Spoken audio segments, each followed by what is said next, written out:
So we continue with the topic of visual manifestations. It's still chapter 5 of part 2. The next one that you should start reading today is question 20. And just remind everyone that these are questions placed from Kardec, answered by the spirits. Doesn't mention here specifically which spirit or if it is a group of spirits. This is in the case of the Spirit's book, the answers from the Spirit's book, as we just saw it in the previous studies. What we're going to see here now are a lot of repetitions, unfortunately, of some things that I already discussed. And there will be a few questions or a few answers that does require greater explanation. I didn't have time to do as much research as I should, and I will not be able to expand on whatever the spirits have answered. So there will be some answers over here that will give us more questions than anything else. Just a second. Avery, please.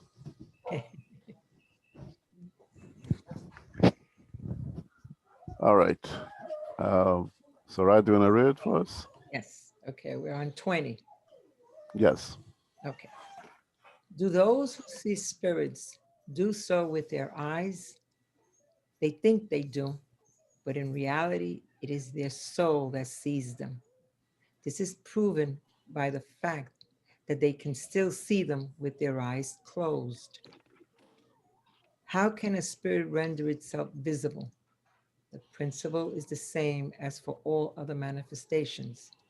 It resides in the properties of the perispirit, which can undergo as many modifications as the spirit sees fit. Thanks.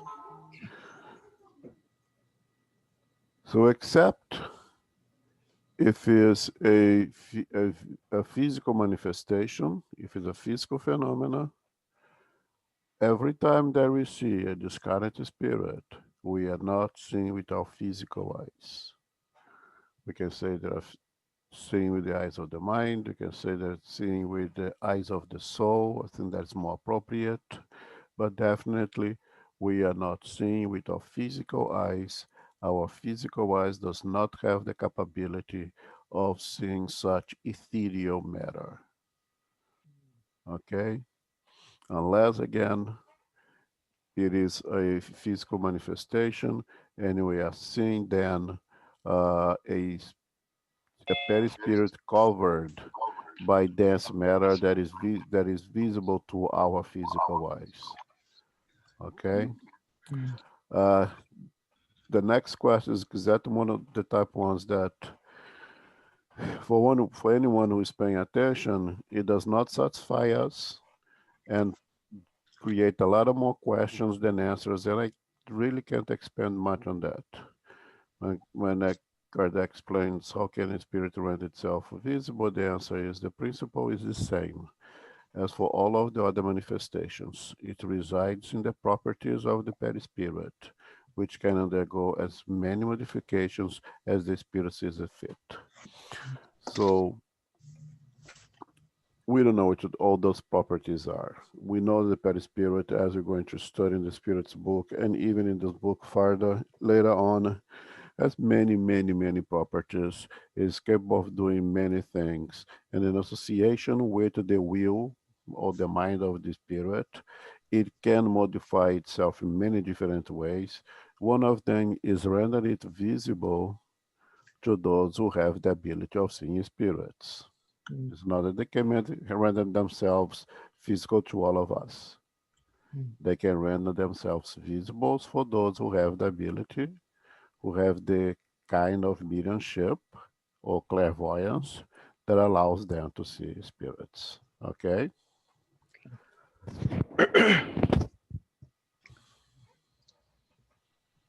Okay, continue. 22. Can a spirit per se make itself visible, or can it only do so with the aid of the perispirit? In your material state, spirits can only manifest themselves with the aid of their semi-material envelope, which is the intermediary through which they can act upon your senses. Under this envelope, they can appear in human form or any other, whether in dreams or in the wakening state, whether in full light or in darkness. Thanks. Mhm. So again, we covered this already. No one sees a spirit.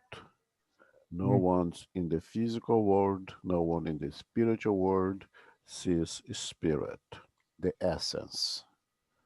Okay. What we see is the petty spirits always. Mm. So when we say that we see spirit, we are seeing the petty spirit. When you see, when you say you see any spirit in the form of an eagle or a wolf, we are seeing a petty spirit transformed into that shape to the power of the mind or the will of the spirit that we cannot see. Not not mediums, not when we discount it and then go back to the spiritual world. Could the Christ, so the very elevated spirits, see spirits? I'm not going there. I have no idea what they are able to do. You have enough in our plate, try to figure out what we can do at our ignorant level yet.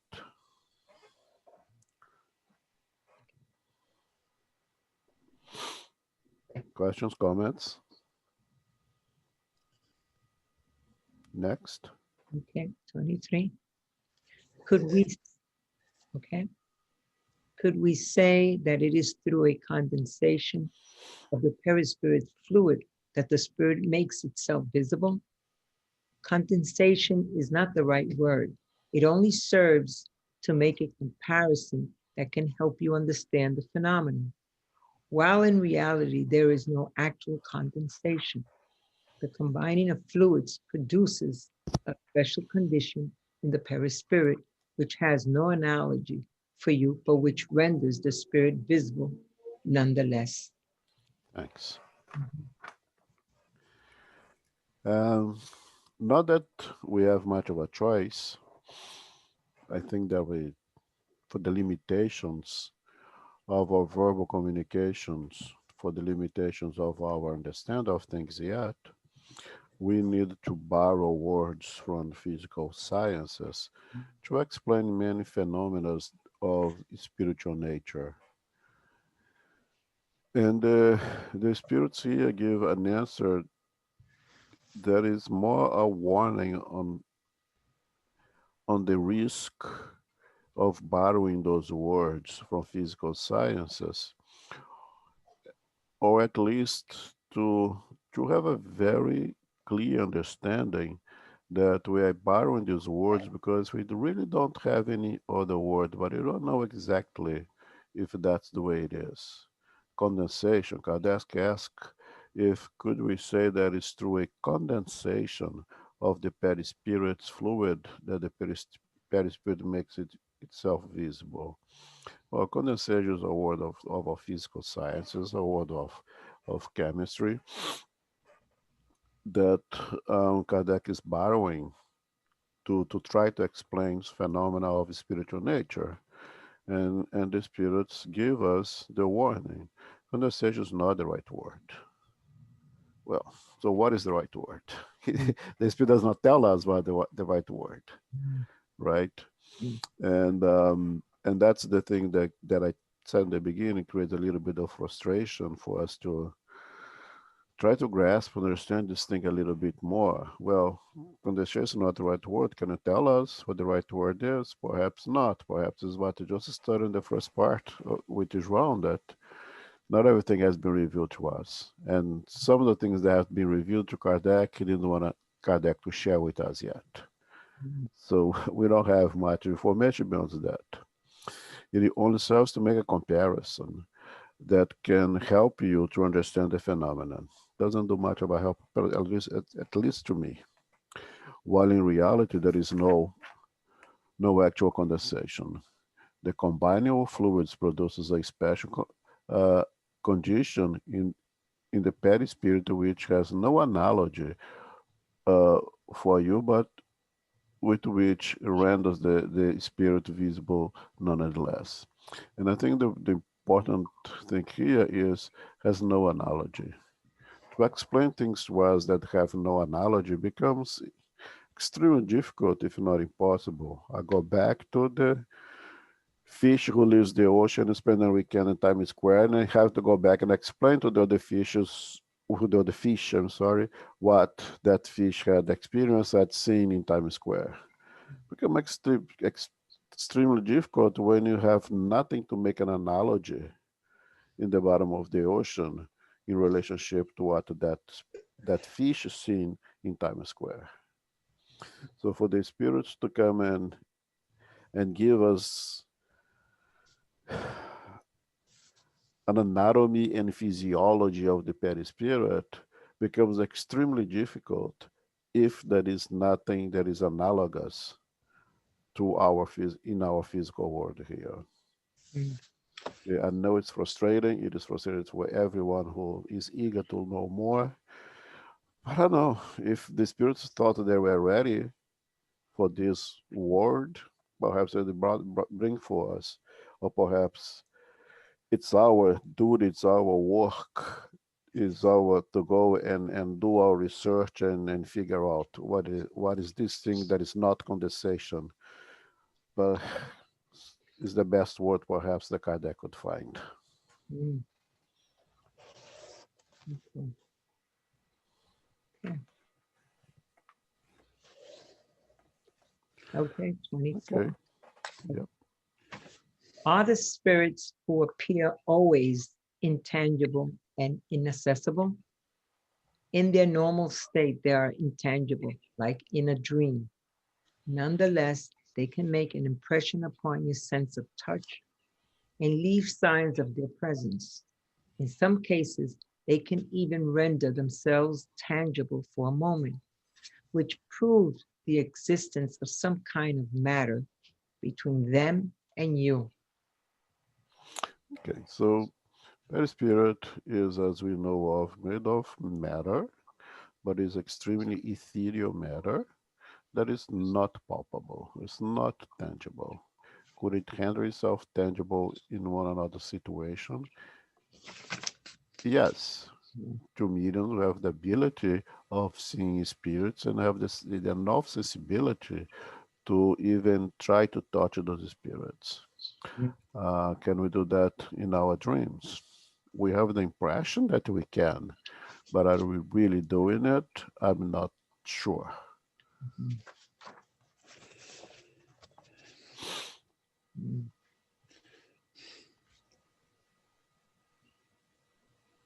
Okay, next. Okay. 25. Is everyone capable of seeing spirits? During sleep, yes, but not while awake. During sleep, the soul sees directly without an intermediary. While you are awake, the soul is influenced by the organs to different degrees. Thus, conditions are not the same in the two instances. I'll say, okay, so who can see spirits? Everyone. Everyone who sleeps will dream. Everyone who dream is in a state of partial disconnection of the physical body that handles our perispirit more more comparable, so to say, with the spiritual world, and you can interact with spirits, you can see spirits, you can perhaps touch spirits. We will have a full experience in the spiritual world. That's a normal stage. Everyone goes through that. Another stage that everyone can, perhaps most of us will have an experience of that, which is not normal, because in a state of trance, and a state of trance by itself, by definition, is an altered state of consciousness that can be done through many different methods, including chemicals, drugs, extremely high fever,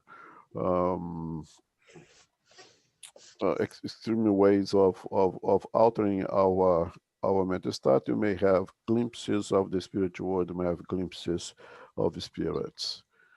Those, not mediums.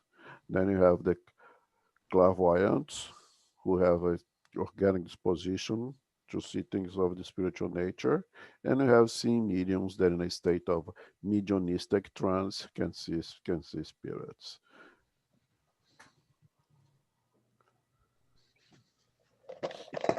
Okay, question? Okay. Continue. Okay. 26. What does the faculty for seeing spirits in the awakening state depend on? It depends on the organism and the greater or lesser ease with which the fluid of the seer combines with that of the spirit.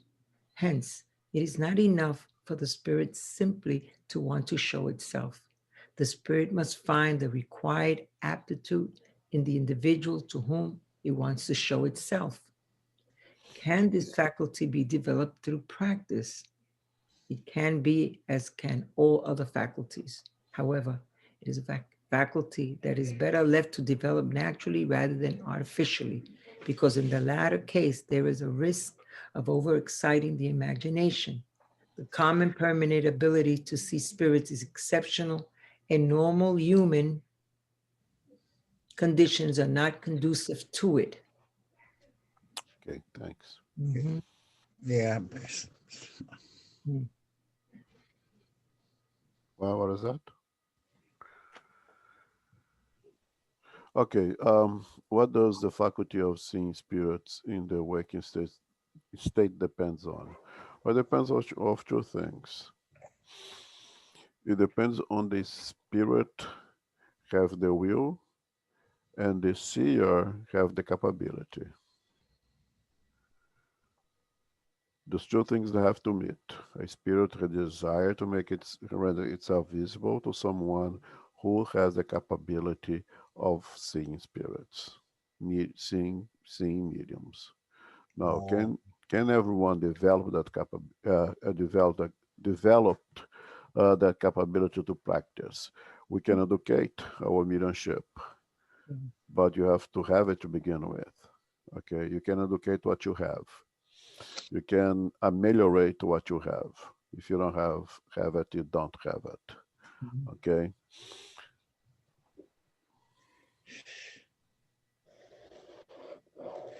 So my question is, Elmo. Yes. Yeah, it can only be developed if you do have the natural aptitude for it. That's what I'm saying. If you have the organic disposition for it, then you can work on it. You can educate what you have, and of course, to practice, you make it better.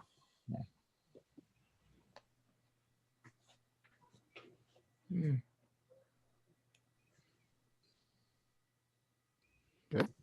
Hey, Elmo. Yep.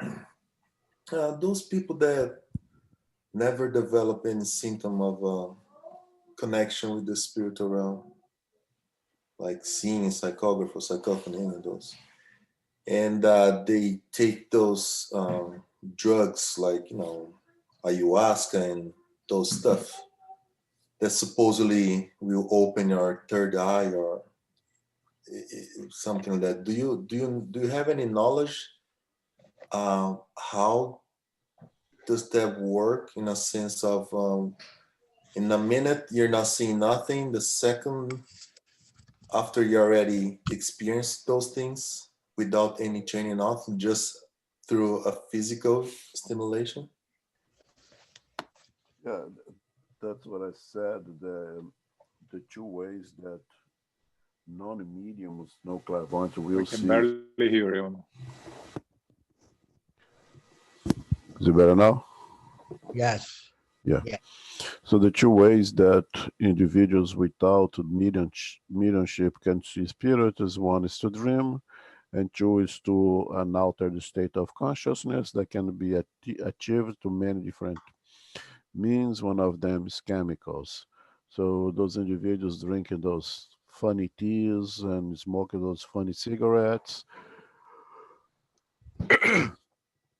they are altering the state of consciousness. How does it work physiologically? I'm not sure. I don't know how it does. But the warning from the spirits here, right in this question, is that extremely danger. You can open the windows of the spiritual world in a way and not be able to close it later. You may either find yourself lost in the spiritual world and not return to your um, true life, physical life here, where you should be engaged. Um, Naturally, you have a relationship with some part of our physical brain, because if it's chemical, it has to go to this physical brain. In this physical brain, though you deal with a part of the perisphere that is associated of that physical brain, that you create that opening to the spiritual world. My guess is that directly related to the pineal gland, but my guess is as good as anyone else's uh, guess over there, because we don't have much information.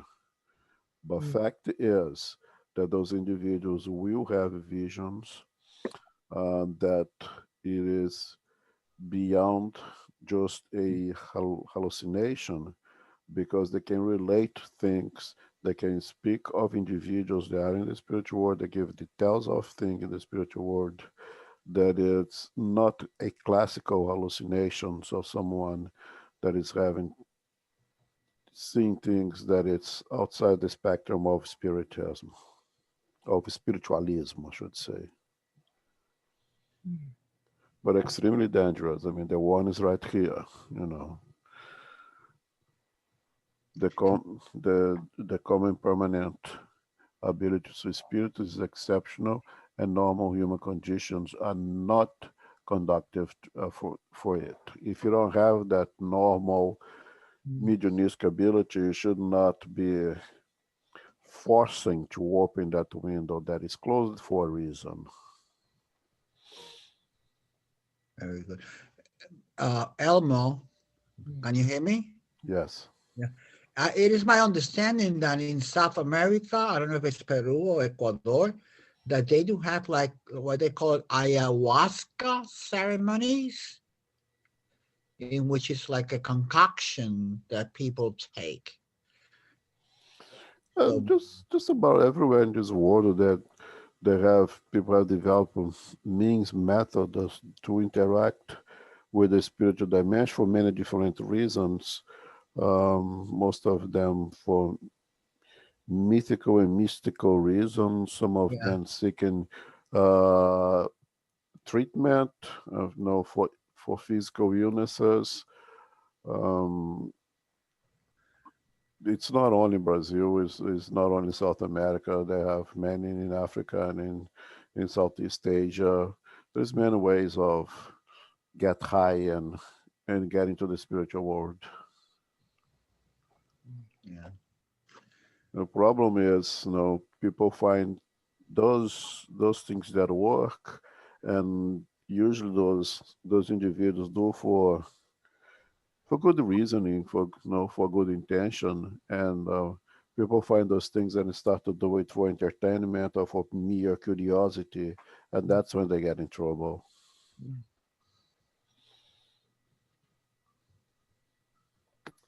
Elmo, this developed through practice. You mentioned previously that one way is through repetition.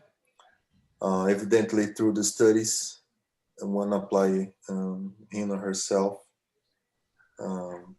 acquiring knowledge and getting more information how to do it.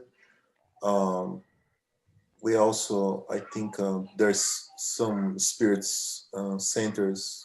I don't know about here, but I remember in Brazil, you have this like 3 years class courses of mediumship, meaning towards the end they test you kind of to see if you have any particular mediumship in Wow. order to develop that. If you more inclined to be a psychographer, a psychophant, seeing media or nothing. Besides all this ways of practice and develop, is there anything else that's out there?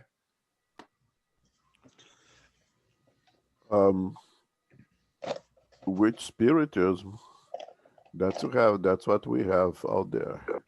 Serious spiritist centers who will offer a course of mediumship, and we offer the opportunity of those students to go into mediumistic trance, or try to get into mediumistic trance, and test their ability to interact with the physical world in any way, being psychography, psychophony, seeing, spirit, or anything else, in a safe, protected environment. Outside of that, there are many spiritualist things doing all kinds of things to try to interact with the spiritual world, with spirits, but the only one that we would talk about and suggest is exactly what you said over there. A course to understand the theory first. When you understand the theory, then you have a course to practice, just like chemistry, just like anything else.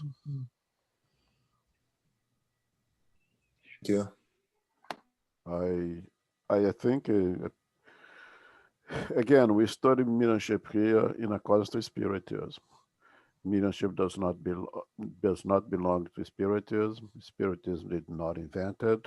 There is thousands of methods of practicing mediumships out there, but we will concentrate on mediumship in accordance to spiritism, which is guided at mediumship with Jesus.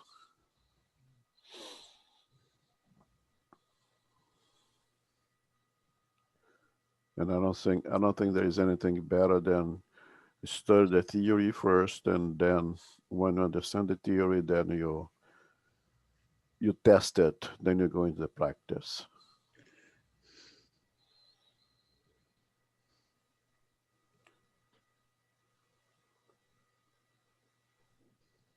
Okay. Okay. Number 27, I believe. Yes, please. Okay. Okay. Can spirit apparitions be artificially induced? Sometimes that is possible, but very rarely. They are almost always spontaneous. For someone to see spirits, they must be endowed with a special faculty. Can spirits render themselves visible in other forms besides the human form? The human form is the normal one. A spirit can vary its appearance, but it nearly always retains the human form. Okay, continue. Okay.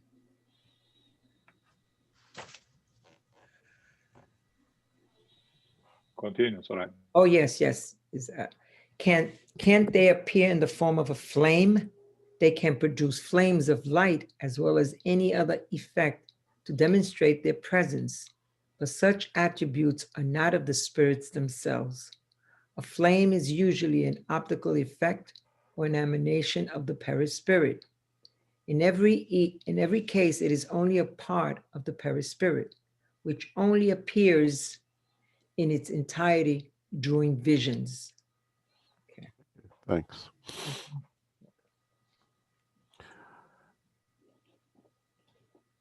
Again, the only way the spirits will manifest self to a medium is fulfilling these two requirements.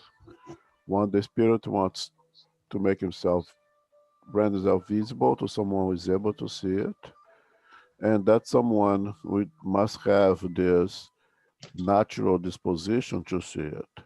So usually it's done in a natural way. Sometimes it can be forced, happens artificially, and artificially, I believe, is Kardec's probably thinking of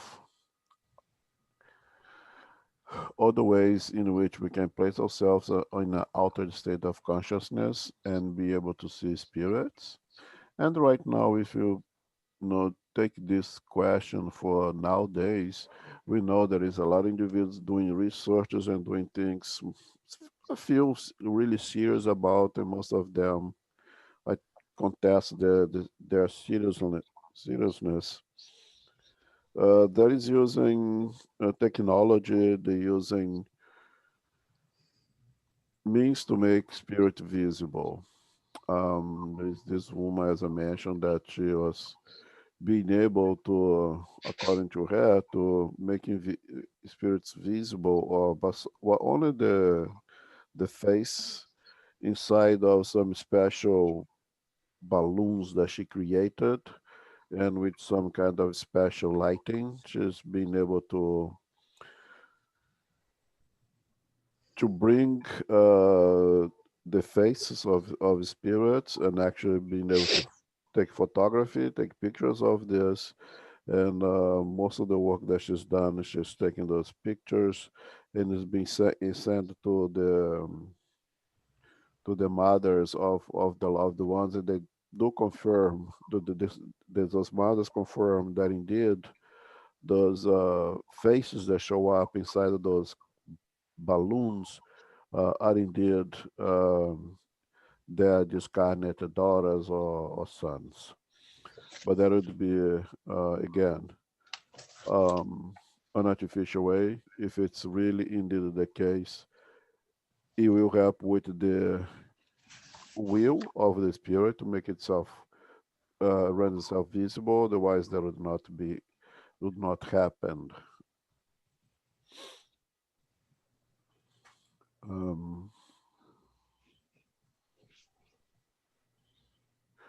And again, the perispirit is extremely malleable.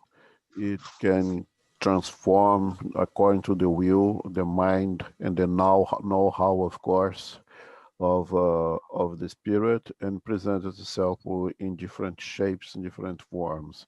But the normal shape, the normal form of the perispirit of us incarnated on earth with a human form would be a human form as well.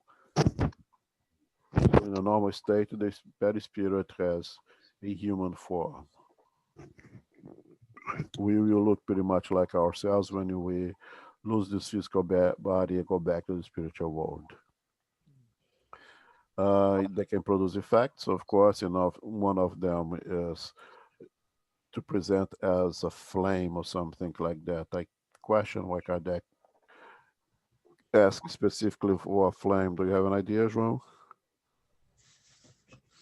Is there any mythical thing associated with a flame and spirits apparitions? I don't know. No, that I don't know. Yeah, me neither.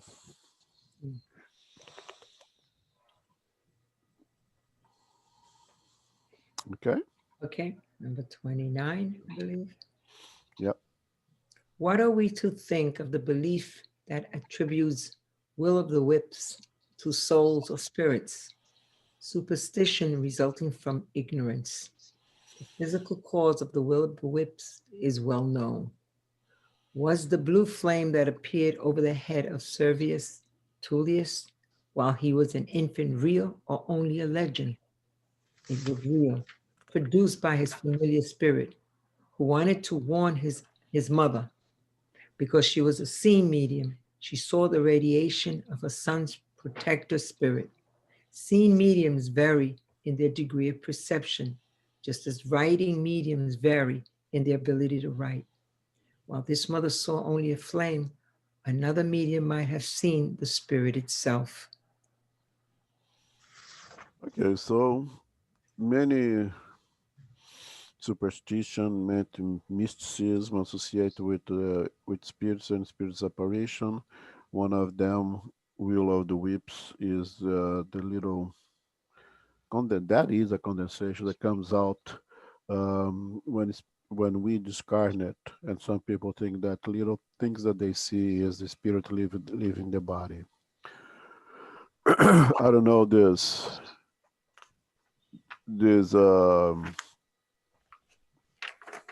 what is the name of the guy again? This Silvius Tullius tale or history. Okay, it says over here there's a 60 legendary king of Rome, but indeed the spirits confirm that that blue flame was the presence of the baby's spiritual guide right there.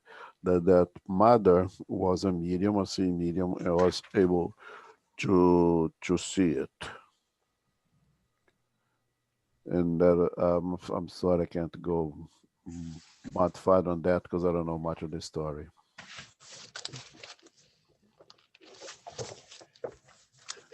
Okay, 30. Okay, 30. Can spirits show themselves in the form of an animal? They can happen, but low order spirits are always the ones who take on such appearances. In every case, however, it is a temporary appearance because it would be absurd to believe that an animal could be the incarnation of a spirit. Animals are always animals and nothing more. Only sheer superstition could lead to the belief that certain animals are incarnations of spirits. One would have to have a very complacent or impressionable imagination to see something supernatural in somewhat bizarre circumstances in which animals sometimes present themselves. Fear often causes one to see something that does not really exist. Nonetheless, fear is not always the source of this idea. We know a lady who was in fact quite intelligent, who was extremely fond of a certain black cat because she believed that it possessed a superb animal nature. However, she had never heard mention of spiritism. If she had been familiar with it, she would have understood how foolish her predilection was, since the doctrine would have disclosed the impossibility of such a metamorphosis. Okay, so as we said in the beginning, the perispirus is malleable and can change its shape in accordance to the will or the power and the know-how of the spirit. But the human form is the normal state. Every time that the perispirit which change to a different form, it would eventually return to its normal shape, which is the human shape. Um, one would question why would the spirit seek to present itself as an animal for anyone?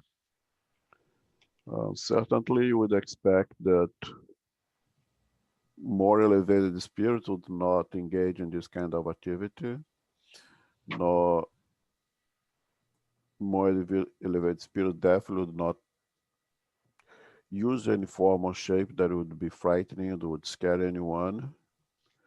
Um, is it possible that in some specific situations, for purely cultural reasons, a spirit chooses to present itself in an animal shape to provide some kind of assistance to a group or another?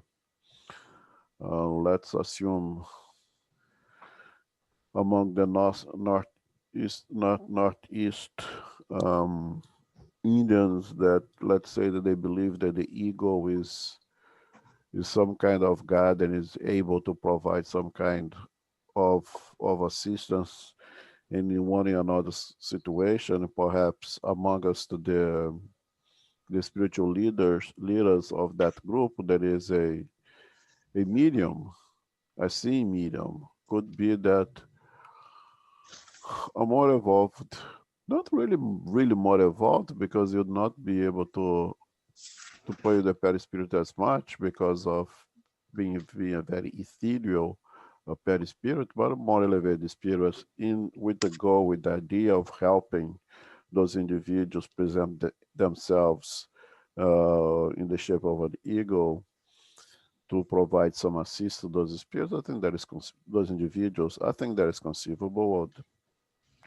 I would not say that that's impossible. I think it's actually quite likely to happen.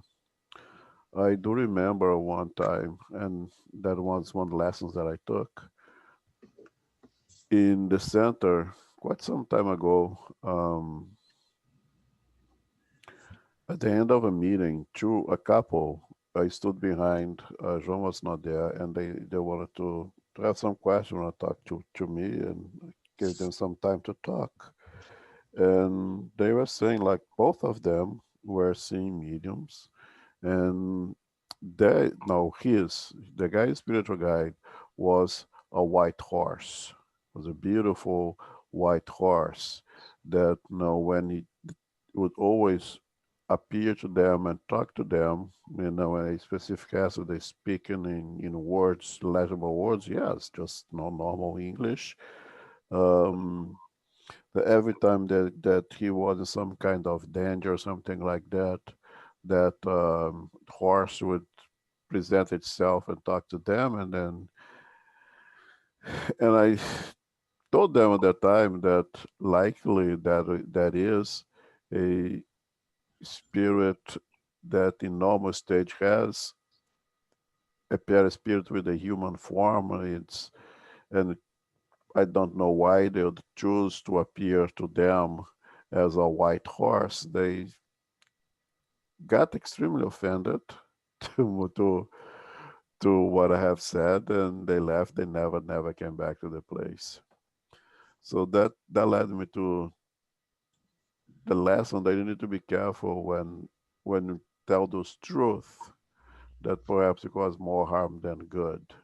And perhaps in a cultural, in a place with culture that is very strongly associated with animals, perhaps more evolved spirits will show themselves in a different form in order to assist those individuals, and perhaps should that we have to be careful to put those truths that we do understand, that you know what it is, for individuals perhaps are not ready for it yet.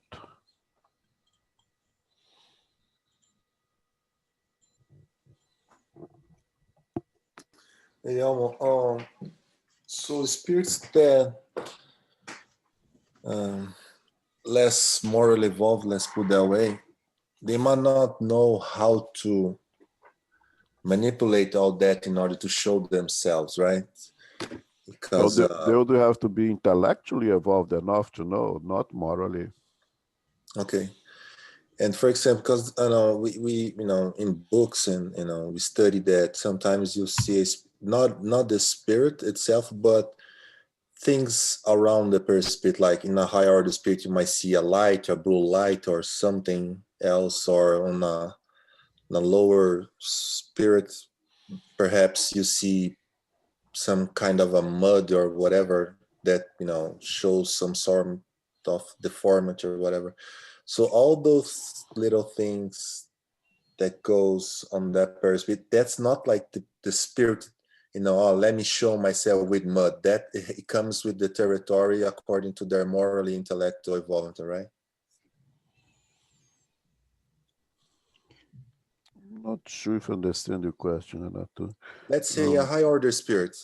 Mm-hmm. A high order spirit, is not gonna want to. I think it's not gonna show itself. It's a lot of light. There's no need for that to show himself with all these things. But because of his maybe evolvement, his perispirit self shows that light. It's not like he's trying to show the light. That's right. Yes. But it shows yes. like a lower order spirit doesn't want to show himself like all with all deformity, but that comes because of the situation he's in it, right? That's right. The more evolved the spirit is, the more ethereal, the more spiritualized it is, the perispirit, and the more luminous it is. And that's what it is. That is the nature. So when they present themselves, they present the way they are. I mean, they do not produce extra light to make anyone to show off, but they also don't have to hide it, what they are. That's what they are. That's the natural state.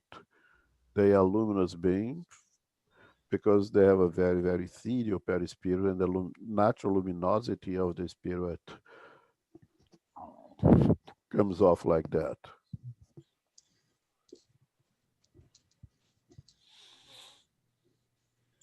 Thank you.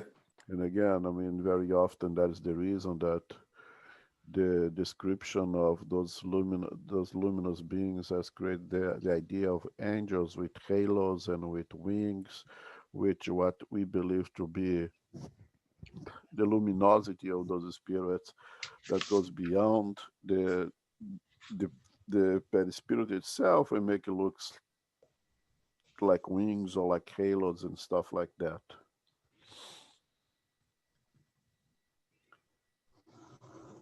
Okay.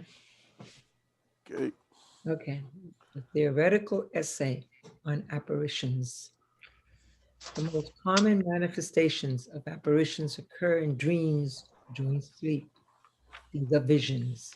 We cannot here examine all the particularities that dreams can present, but we will sum them up by stating what they may be: an actual vision of present or absent things, a retrospective vision of the past, in certain exceptional cases, presentation of the future. Frequently, there are also allegorical images that good spirits present to us, as usual, warnings or beneficial advice. If they are imperfect spirits, they may use them to mislead us and encourage our passions. The theory that follows below is applicable to dreams and all of the cases of. Thanks. All of the cases, it continues. Okay, so here Kardec will give us, Okay. or Okay. the spirits will give us, a very short sum of what dreams are or what dreams may be, which will be agreeable for a lot of people, and for a lot of people who dreams a lot, who remembers dreams very well, they may actually have something to add to this, because Kardec leaves clearly that it's a very small synapse of dreams maybe and of what dreams presents to us. Okay, sometimes a retrospective of the past, sometimes in dreams we have opportunity to reveal our own past, sometimes something that is about to happen, something that is in the future. Okay, very often it is good spirits offering us the opportunity for lessons to experience some learning in the spiritual world. But again, according to our own conscience, to our own desires, again, we have free will. If you are more likely to be associated later of the spirit, they may also use the opportunity and take us to fulfill our passions, whatever those may be. I remember when I was, I had already stopped smoking, but I still think of smoking. In my dreams, I would frequently be smoking.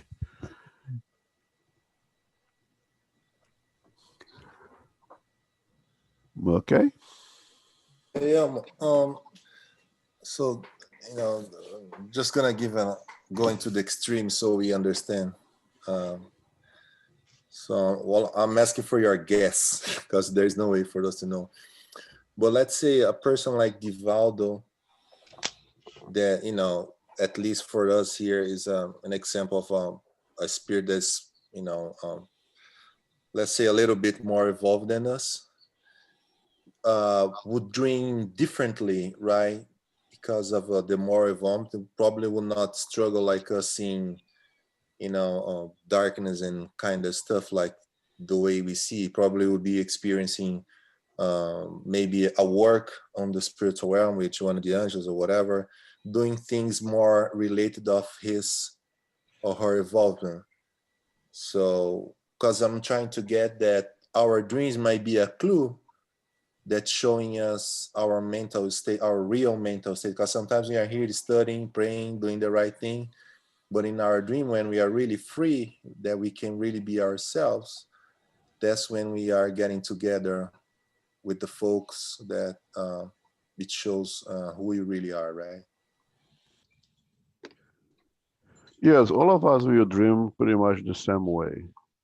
Now, the more evolved of us who has higher goals and objectives, will have dreams associated with that higher goals and objectives. Uh, those like myself who are now still in the mud of ignorance, will go to sleep and be associated with spirits are in the same mud and has the same kind of passions. So yes, we will go where our mind, where our conscience takes us. Having said that, always with the opportunity to do a little bit better. Always have the opportunity to be taken to get out of our ignorance and do something better. You see in books of André Luiz, when they have conference meetings in the spiritual world, and they have for the discarnate spirits over there, but also there is invitation of incarnate spirits who are ready or having the opportunity to experience those lessons in the spiritual world as well. Since you mentioned Divaldo gave a lecture on dreams at once. And one of the things he addressed was exactly what you mentioned there, which is very important and very reassuring and to us, is just the way you said that we are here trying, struggling to make ourselves better, right? Most of us, at least spiritists. Because if not, we'll not be sitting over here doing what we're doing right now. We're doing this right now because we are really trying to better ourselves somehow, at least a little bit, right? You're not here to show off to anyone. And we are struggling to transform ourselves into something better, to transform ourselves something better that we are not there yet. So we do not, let's say, act in our impulses. We have gained, especially through the assistance of spirituals, the strength to resist some temptations, to not act in some of our impulses that perhaps in the past we did, but they are still there. Those desires, those passions, those vices, that is still somewhat a part of us that you have gained the ability of controlling them. Does it make sense? Yes. We need to deal with them. We can just shovel them underneath the dust, underneath the sofa and pretend they do not exist, right? During dreams, during our sleep, is an opportunity for us to deal with those things. They are still there. We don't want to touch them because, it's like, and Chico says that also, in our life, we are like a lake. The top of the water is nice and clear, but the bottom is mud, full of stuff yet. We don't want too much wind that messes up the water and bring all that mud, all that dirty to the top, and then the clean water is no longer clean water, becomes as dirty as the bottom. And that's the right thing to do. We should not rock the boat so much so we can continue to try to keep ourselves clean and do not act in our impulses, do not act according to our passions. But you need to deal with those impulses, you need to deal with those passions. And dreams offer us that opportunity to deal with those things. So you may have a dream and you wake up and say, what? That was not me. That could not be me. I'm not that ignorant. I'm not that beast. No, there is that piece of beast of you, there is the piece of ignorance in you that is still needs to work with, because it's not gonna disappear by itself. dreams offer us opportunity to deal with those things during dreams. So you have a dream and you wake up and say, that's the weirdest thing that ever happened. That cannot be me. That is impossible. No, likely it is indeed you. It's you dealing with some things that you have to deal that, thank God, you're not using, they're not doing right now, because you're being able to control your passions, you're being able to control your vices, you're being able to let's say, to attenuate to the power of our obsessor, of our obsessed to, imprint those thoughts in our mind. We gain the ability to stay above it. So in dreams, I have the opportunity to revisit some parts of us that still have to be dealt with. And someone like Divaldo will go to the same problems. If he was that saint, he would not be incarnated here with us. Here we will have to deal with issues that perhaps it's still there, it still has to be dealt with. So it's not that much different. Naturally, when he has his meetings with Joana de Angelis and some other high shot spirits over there, we don't have the capability to have those meetings yet. But he needs to deal with his issues just like we need to deal with ours. So why is that we make an effort here to control our, things, stuff? And because that's the right when, thing to do. but if what we are doing here is part of us, is part of what, who we are becoming, why don't we make the same effort when we are dreaming? Because it's not like, I'm gonna dream now and then I'm gonna just go party because I know there's no consequence, because here I'm doing great. Nobody goes sleep like that, I think. But so why is that when we are facing the same particular challenge that we face when we are awake, we tend to given it, we don't have the same strength? Because I'm not aware most of the times when you're dreaming, you're not aware of thinking of consequences of this and that I'm gonna get a pass if I kill this guy here in dream or not. When you have the opportunity to deal with issues that you must deal with, is an opportunity that is with the guidance of our spiritual guide to help us to deal with issues that we need to. It's almost like sitting in the psychologist's office and he brings you to remember parts of you that you try trying to forget. It is a therapeutic maneuver for you to deal with that.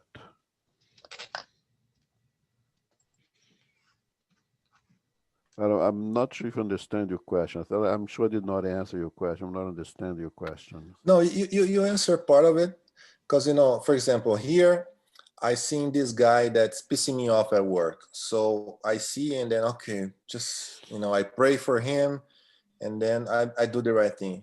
But when I dream of this guy, I'm just on his throat and ripping him apart. But it's the same Renato, it's the same guy, same me. So why here I control myself, and when I'm dreaming, I just let it loose. That's the thing that I was kind of, if it's part of me trying, not achieving the goal, but it's part of me trying, why when I'm awake I try harder, let's put it that way, than when No, I'm dreaming? you are achieving the goal.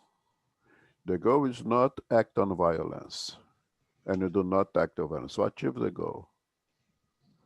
But there is a piece of violence still in us that you cannot completely ignore, not deal with it.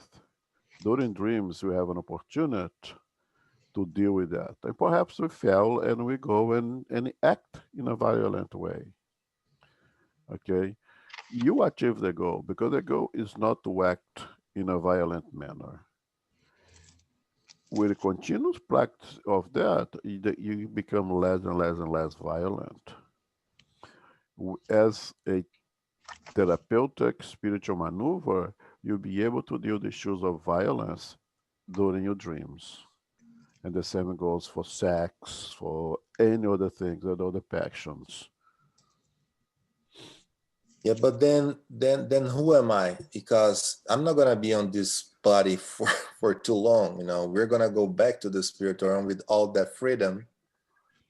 But that's exactly the objective of a reincarnation, to come here to the physical world, to develop a skill to do with things here that you are in this melting pot dealing with all kinds of individuals, all kinds of situations. So we learn how to better ourselves and hopefully go back to the spiritual world in a much better shape, and perhaps with less, with already with the ability to control violence, okay, and be in environments in where you will not have to make use of violence anymore. You are what you are. You are someone who has, let's say, it's just an example since you are using yourself, has the tendency to, since you're a big guy, to use force in that situation, but you have learned not to do it. You already conquered something, but that part is not zero yet. And you are having an opportunity, because you are ready to do it, because you are in that path already, to go to this therapy, so to say, in the spiritual world, and how to better yourself, to completely free yourself from the desire of use force. And dreams give you that opportunity, it gives you that period of time for you to work on that thing that you need to work on it. Again, I use my own example. Even after I quit smoking, no longer smoke, but you have thoughts of smoking, the spiritual world would be smoking until it completely stop. The fact that I have no longer no longer lighting a cigarette, smoking anymore, didn't mean that I was completely free from the vice. So I had the opportunity to deal with that during dreams.